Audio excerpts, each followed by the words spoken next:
Guys मैं आपके लिए लेके आ रहा हूँ लिवेंडर चॉकलेट।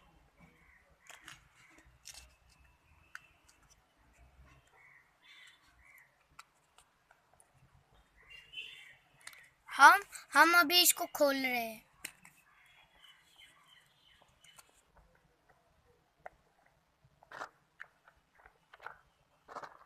इधर खेलना है और इधर चॉकलेट है।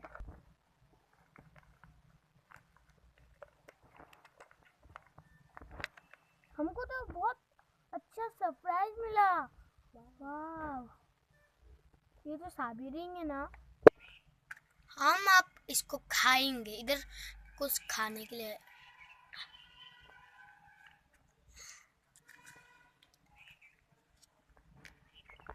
ये देखिए थोड़ा उल्टा पुल्टा हो गया।